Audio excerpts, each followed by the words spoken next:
Welcome back to the Big Sunday Show. That was a shot of Green Bay, Wisconsin. Long for home. All right. Woke progressives are now blaming man's best friend for global warming.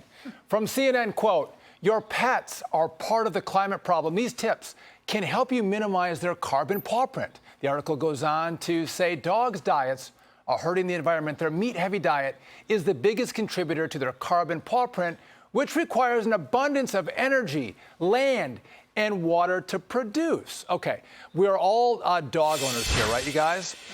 Joe. Yes. Do you think that what's your dog's name?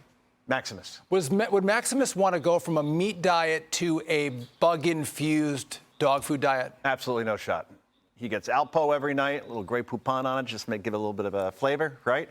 He would never, ever, I put a bug in front of him, I put an ant in front of him, he'll sniff it for a second, and that's that. That's Maximus right there. I named him after the Russell Crowe character in Gladiator. As you can see, he is a gladiator at all 15.8 pounds. He looks ferocious. Max is absolutely insane, but this is the new CNN apparently, guys. Dog for sure. Indeed, for he sure. is. He can bark. But Yes. this is the new CNN, right? The ones that's going to pivot towards the center. This looks like it was written by a climate change. No doubt. And listen, if I'm reincarnated as a dog, I want to be Lisa's dog because I think her dog is treated very well. Lisa, what say you? Because I look at this and I think this is not just about pets. This is about actually the whole American diet changing from meat, which is again energy heavy, land heavy. They want us all, our pets and us, to have a diet based on insects. Well, I'll give up steak when Bill Gates stops flying private. You know, I had 3 steaks last week, so I am not his girl. I'm a meat eater. I'm a carnivore. Yeah, and that's Bella. Look how cute. Oh, gosh. But see, in all honesty... Is that a toy or is that a dog? Oh, stop. But honestly, and I didn't put the bows on her. That was the groomer. But Bella eats anything, so I think she probably would. The amount of stuff, and I don't even know what I take out of her mouth sometimes. And when we were living in New York City, it was cigarettes. And I tried to tell her about the dangers of smoking, but she would not listen. So we had to get out of New York because it's first cigarettes, then it's heroin. And so we had to go where it was safer and she would get on the straight and narrow. But she eats everything. So I actually think she probably, I do feed her, good stuff, but she would probably eat anything I gave her. Well, the freak behind this transition is Bill Gates, and he said this: all rich countries should move to 100% synthetic beef eventually.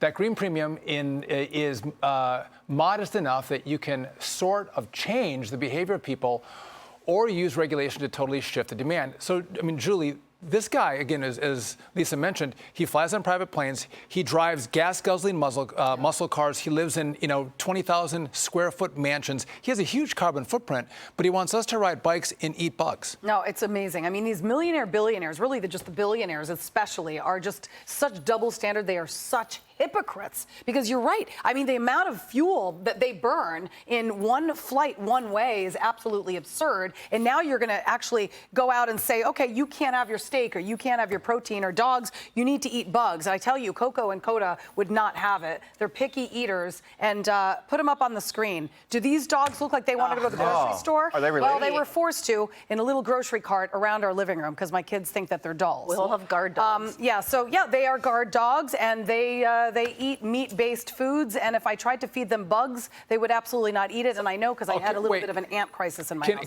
Can I put up a picture of my Skippy as I ask a non-related Skippy question? Yes. Put him up here. Let me see you, Skippy. Where is He's an he? adorable Get the dog. little guy Come on. there. Oh, there he is. He's on a Skippy. kayak. Paddle He's an boarder. 11-pounder. Although he's not going to jump, right? No, he won't. Okay. But he does like water. He like fishes. He stands Homie has in a the lot to live dock for. and he like barks at the fish in the water. He's great. One last point, though. Bill Gates, he owns 269,000 acres of land in America. I think this is a national security issue. He's buying up land, and I think he had a quote somewhere that said, if you can take away cattle grazing land, you can take away cattle. He's buying up cattle land. Obviously, Joe, he wants to take away cattle and beef. Not much to add to that, Sean, huh?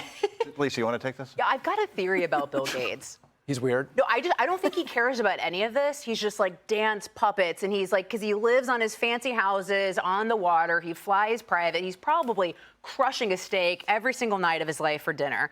And he's just like, what can I get these losers to do? And he's like, give up this, give up that. And then he's just living like king in his castle, just like loving life, laughing at everyone. That's why I eat my steak. I live my life. I don't fly private, but I can't afford it. So. Whatever Bill Gates tells me to do, I'm going to do the exact opposite. Skippy and I are out. You know what? He's not the OG. Hi, everyone. I'm Brian Kilmeade. I want you to do me a favor. I want you to click to subscribe to the Fox News YouTube page. This is the only way that I know for sure that you're not going to miss any great commentary, any great news bites, any great interviews coming your way on Fox. You can get it all here on YouTube. So subscribe right now.